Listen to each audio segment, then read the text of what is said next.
We're all told that the secret to success is just do more, move faster, hustle harder, right? But what if that's completely backward? What if the most effective leaders out there have figured out a little secret? That real, high level performance doesn't come from piling more onto their plate, but from strategically taking things off. Let's dive into that. So let's just ask the question straight up. Is your drive to constantly do more actually the very thing that's holding you back? It's a really tough thing to ask yourself because, it goes against everything we've been taught about productivity. But stick with me here, because what if the answer is yes? Okay, so on one side of the coin, you've got the myth we're all sold every single day, this whole hustle culture thing that basically celebrates being exhausted. But the reality for the sharpest minds, well, that's a completely different world. It is built on deep focus, on being absolutely ruthless about what to prioritize, and this is the big one, on deliberate, scheduled rest. To really get why this do less approach works, we've got to look at the science. See, there's a hidden cost to our always-on culture, and this core problem has a name: decision fatigue. It's this invisible drain that happens with every single choice we make, big or small. Here's the best way to think about it. Your mental energy is just like your phone battery. Every decision you make, what to wear, which email to open first, what you're going to have for lunch, it all drains a little bit of that power. As the day wears on, your judgment gets worse and your self-control fades, not because you're lazy or weak, but simply because that battery is flashing red.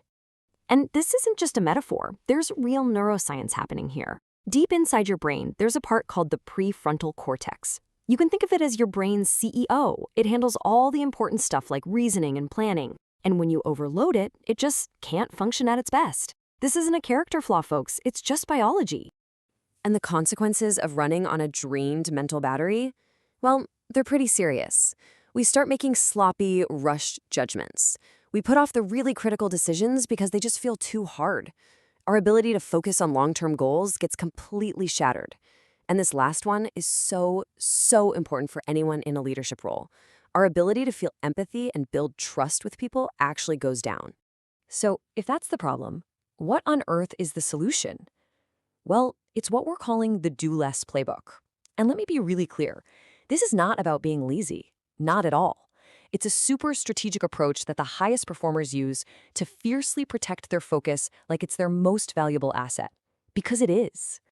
And hey, don't just take my word for it. This quote from CEO Jake Brennan just nails it.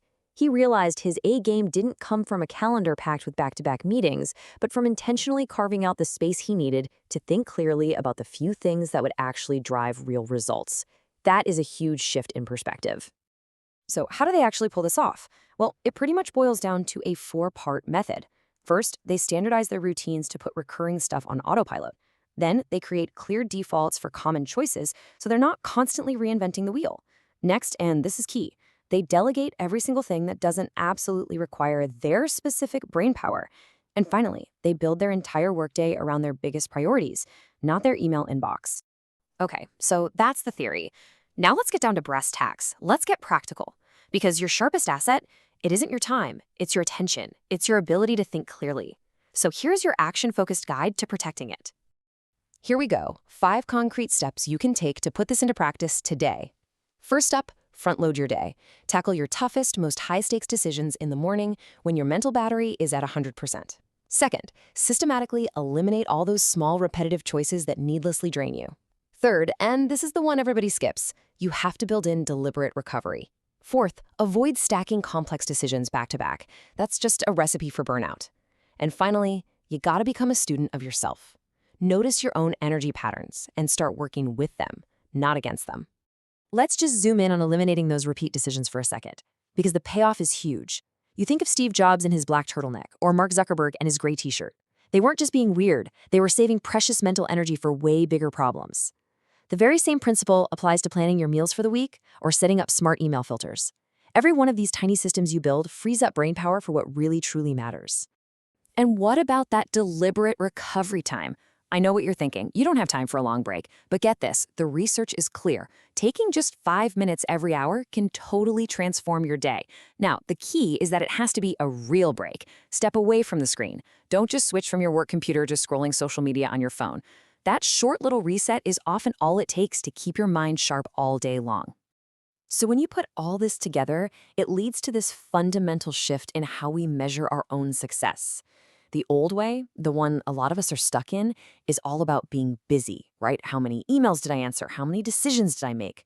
The real metric, the one that defines truly effective people, is all about the quality of the impact you create. So let me be absolutely crystal clear here. Doing less is not about avoiding responsibility or lowering your standards. It's a discipline. It is the essential practice of protecting your capacity to think, to lead, and to solve the problems that are actually going to move the needle. So I'll leave you with one final question to really think about. Take a hard look at your own week, your own schedule. Are you really, truly spending your best, freshest thinking on your absolute biggest priorities? Or is all that precious energy just getting nibbled away by 1,000 trivial things? The answer to that one question, well, it could change everything. Thanks for joining me.